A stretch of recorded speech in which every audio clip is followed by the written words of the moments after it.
Во продолжение почитувани, уште на самиот почеток ви видивме прекрасни гости, така ќе биде и до самиот крај на Добро утро на секое утро. Дел од тимот на Добро утро на секое утро, односно дел од екипата на Алфа телевизија е токму наш гостин. Станува збор за еден наш колега. Максим Милковски е нашиот следен гостин во продолжение. На самиот почеток ќе споменам, станува збор за млад режисер. Тој всушност неодамна дипломираше телевизиска и филмска режија. Тој се потпишува за македонските народни приказни кои што ги гледате на Алфа телевизија секако секојдневно. Дел од нив се токму негови, под негова режисерска палка што се вели. Интересно е што Максим е и дел од тимот на Бистра вода. Тој е втор асистент на режија во ова култна серија која што ја гледаат на екраните на Алфа телевизија секоја недела во 20 часот. Максим, многу ми е драго што ќе ти посакам топло добре дојде во Добро утро секој утро. Благодарам, се чувствувам добре дојдено и благодарам за убавата најава. Максим, овде си со една многу голема причина. Доби една прекрасна награда во фестивал кој што се одржа во Индија. Твојот филм, кој што е студентски филм, токму во категоријата на студентски филмови, победи во Индија. Длабоко ќе ти честитам на тебе и на целата екипа која што работеше на овој тим. На овој филм.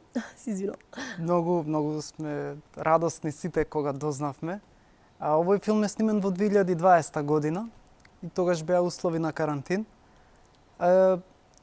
И ние си продолживме наредни проекти, но филмот во меѓувреме продолжив да го праќам по фестивали.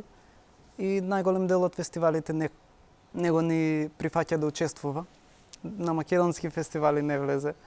Не го прифатија во македонските, навистина? Не, рекоа се познава дека е без буџет. Дека е без буџетен, да, ќе го појасниш и тој дел. Тоа е да се спомне студентски филм и навистина е правен со сите можни ресурси да се извлече најдоброто од ништо. Најдоброто од ништо е тешко да се извлече, сите тоа го знаат. Ама ете излезе успешна приказна. Всушност, ние кога го завршивме филмот, сите бевме задоволни со тоа што го направивме, затоа што знаевме дека ова беше максимумот од тие услови. И така, последниот месец влезе на 2 фестивала, во Андалузија во Шпанија и во Атина во Грција, и како да учествува. За мене тоа беше прво меѓународно учество, додека прво учество на фестивал беше со истиот филм уште во 2021. Прво беше во Кино Мирно лето во отвореното кино на кинотека што е во дворот, така? И наредно во Кине Нова. И сега прв пат меѓународно и таму на 16 март добивам нотификација. Вие сте финалисти во... Го препрочита неколку пати, дали? Чекај, сега дали... Во моментот правевме вести и измеѓу и гледам само пехарчета, финалисти дека е нотификацијата и се изненадив, се израдувавме дома и им кажав на сите колеги, мислев дека тоа е тоа. Ти беше тука да им појасниме, рече вести, да гледачите да не се збунат, додека правеше вести за Алфа телевизија во режија, ја добиваш, на работа ја добиваш наградата, така? Еве да бидам уште појасен. Јас ден предходно, значи, ја добивам нотификацијата дека сме финалисти, дома славиме, се јавувам на колегите и мислиме тоа е конечна ситуација, тоа беше големо нешто. Утре дента се случи на работа да ја добиам нотификацијата дека сме победници. И тоа беше, јас 5 минути го скролав да не е грешка нешто. Дали и на официјалниот сајт ми го пишува името. Го препрочитуваш зборот победник. Да, гледаш таму сите категории Америка, Мексико, Франција и наеднаш Маседонија. И тоа беше еуфорија. Кој е овој фестивал? Се работи за фестивал во Индија? Може малце да подобјасниме? Да. Значи не е од оние прва класини фестивали, по-нов фестивале, се вика Синесепија Reels Carnival. Се наоѓа и манифестацијата зазема место во Калкута, во западен Бенгал. И јас немав слушнато за овој град до сега. И сега бев пријатно изненаден. Тој фестивал ми имаше мене пратено покана да учествувам. Разни фестивали така испраќаат покани и сега тоа што ме прашуваат најчесто дали бев во Индија. Да, тоа е првото прашање, нели? Сите да прашуваат Не сега. бев, да. А дали ќе одиш? И нема да одам. Ние сме во комуникација преку мејл. Ќе ни достават наградата трофеј. Што се однесува сега, бидејќи е понов фестивал, тоа е голема логистика да се организира, нели сите победници таму да присуствуваат, смештај 3 дена да манифестацијата, доделување ово. Не е дојдено до тоа, но јас сум презадоволен. Секако ова е еден чекор плюс и посакувам и во конкуренцијата на другите фестивали кои што ги спомена да ја добиеш ова награда. Многу ме интересира и тимот, дајде да појасниме, бидејќи не си сам нели во целава оваа приказна, ќе ги поздравиме сите, целата екипа кои што се дел, бидејќи тие се победници заеднички со тебе како режисер. Кој се е вклучен во приказната наречена "Кажи ми дека сме за стварно"? Па убаво кажа приказната и покрај самиот филм што е приказна и правењето на филмот е приказна, бидејќи тоа беше мојот специјалистички труд. Не само делото, но и пишаниот труд беше процесот на создавањето на ова дело, бидејќи навистина е приказна само по себе, бидејќи кога е без буџет е навистина импровизација целата работа. Голгота. Да. И баш преку таа приказна ќе ве запознам со сите кои што се на тимот. Значи јас сум пред се и писател, и продуцент, и режисер, и монтажер на ова дело. Нормално немав избор во дадената ситуација, но и ми е задоволство да ги играм тие дополнителни улоги и сметам дека се супер вештини за секој режисер. И мојот ментор Јани Бојаджи ми рече, прво ќе се обратиш во МНТ и во драмски на актерите, бидејќи сакаме секако со професионални да работиме, за студентски филм ќе прифатат за без пари. И меѓутоа тие колку и да беа срекни за идејата, беа многу ангажирани со обврски. И тогаш се обратив на Надица Петрова, која што може би гледачите ја знаат од народните приказни, каде што нашата сработка продолжи. И нејзиното првото нешто што ми го рече кога ја викнав, ми рече, значи требаше другите прво да те одбијат, па да ти текне кај мене да се јави. Така, на шега. И таа одма ми го предложи кастот кој што ќе биде конечен. Тоа се Давид Илик, Филип Миленковски и Кристина Гиева. И тие беа совршени за улогите. Јас имав напишано опис на ликовите, позадина нивна, малку од психолошки аспект, и она ги препозна веднаш од таму. Додека го имав овој разговор, добива повик, нејзина пријателка има потреба од помош за да реализира свој филмски проект. Имено таа на Џоле филм етностите земала курс за филмска режија. Меѓутоа, прва година нема никакви ресурси, ни камера, ни ништо. Вика, Максим, би сакал ли да ја помогнеш? Ќе помогнам, снимав за неа, играв во нејзиниот проект како актер и тоа ни го отвори патот. Александра Толшанов и нејзиниот маж Горан Толшанов, простете ми ако го погрешив името, да не примат во нивниот стан и да имаме локација. Тука баш е приказна, токму приказна како што спомена, така. И имајќи го станот, наредно беше да усвоиме кога ќе се случи тоа, сите кои со работа, кои со дополнителни ангажмани. Имаше само 5 дена летото, кои што сите можевме и знаевме дека тие се нема кои други 5 дена. Во 5 дена е снимано. Во 5 дена е снимено. Секоја чест. Пред подготовките се 7 месеци. Може и за пократко, ама нели сакавме да биде педантно, да ги испегламе сите детали. Имено најголем дел беше на сценариото посветено. Благодарности на мојата мајка која се консултирав со неа, бидејќи таа е филмски критичар на времето. И подготовките исто бевме многу прецизни во тоа, барем тоа е мојот принцип.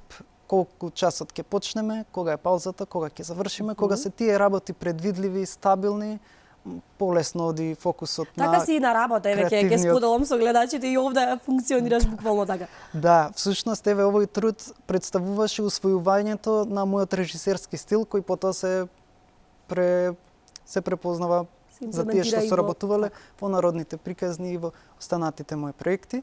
И за остатокот од приказната како се случи, имавме проби со актерите, дава идеи, прифаќавме идеи. Во последниот ден ми текна дека и за костими треба да се размислува, па од 12 навечер им праќав, им пишував идеи, праќајте слики и утре дента Надица дојде со 5 примери, ајде кажете што За мислиш? женските е полесно. Кристина донесе дрес за што ќе го играше Филип, Филип донесе кошула што ќе играше Давид и така некако Се измешавте, но симпатично и се чувствува таа енергија ќе имаат, имаат низ инсерти гледачите да погледнат и какви биле подготовките, но и низ трейлерот да видат од прилика за што станува збор. Приказната е љубовна приказна. За кого е наменет филмот? Јас имам впечаток дека е за помлада публика, поправиме доколку грешам. Пишувајќи го сценариото, создавајќи го нели за време на снимањето, што си велеше, кој сакаш да го погледне овој филм? Темата е романтична комедија и јас пред се водев од тоа да секако нешто забавно да биде, хумористично, но нели некоја тема што е универзална што е. И размислував на темата, разговарав со помлади, постари, како било на времето немало толку опции, имало ангажирани венчавки и секако до 18-та година било веќе рокот. Додека модерното време нуди повеќе опции и нели со тоа своји предности и недостатоци, некојаш премногу опции или премногу време за размислување, премногу фокус на кариера и алтернативни хобија, занимации, не дека има нешто лошо во тоа, меѓутоа тој балансот овдека негде. Јас за тоа преку 4 перспективи во романтичниот живот на овие 4 ликови решив да ја представам таа приказна, каде што девојките се оние кои што ја туркаат приказната напред, сакаат да го добијат одговорот дека сме за стварно, додека машките се антагонистите, иако не се тоа негативци, тоа е представено на комичен начин и они представуваат некои позитивни работи како таа младешка слобода, дружење, меѓутоа сепак не се девојките се тие што ги гледаме како протагонисти. И на крај едниот лик Марин е предвиден дека ќе успее да ја реализира. Не се случува во филмот, но он е поблиску до тоа да го препознае, додека за другиот лик така е во карактеризацијата дека подолго време Му треба време за да дојде, да биде на стварно. Да. Кој се го погледна до сега, кажи ми дека сме за стварно, имаш ли од прилика увид и какви реакции добиваш, критики? Ја спомена мајка ти, но би сакала да дознаам од кого се добиваш некаква критика и кој ти е најголемата поддршка во целото ова битисување? Така, прво да се надоврзам, не го одговорив целосно прашањето, ме праша кој е таргетот публиката. Прво, тимот што го прочита ова ми одговорија дека го живеат тоа. И точно вика темата одлично си ја погодил, си ја трепнал, секако јас за тоа се консултирав. И интересно е што нели еве луѓе на 30 години веќе на некој им гори, на некој нигде не им се брза, но повеќе јас добив реакција од повозрасната публика. Имено колеги кај мајка ми на работа и велат се е вистина. Збориме за луѓе нели во реалноста е повозрасни години и од тие што ги играат актерите што се 30 годишни. Така што мојата поддршка најголема е па еве сите што беа на тимот. Моето семејство е нормално во секој аспект поддршка. Сите ми помогнаа, татко ми успеа да ангажира за проектот со Дежа во ресторанот да се погрижи за нашиот кетеринг, да можеме да имаме некаков оброк при работата. И секако важно е оброк, особено кога работите за ништо од пари. Со исклучок некаков џепарлак ми беше дадено за символична сума на актерите да им дадам. Додека исто така татко ми помогна од пивара да добиеме исто кетеринг, односно пиење, една гајба. Но сепак најголемата награда во целата приказна е наградата која што ја добиваш од Индија. Ќе споменеме уште еднаш македонски филм, студентски филм, ја добива првата награда. Посакува иднината на кажи дека сме за стварно да се развива добро. Ти благодарам многу за тоа што беше овде. Само за крај накусот, дали си среќен и што те прави среќен? Среќен, весел, задоволен, благодарен за секако што е, секако работејќи да се подобрат нештата.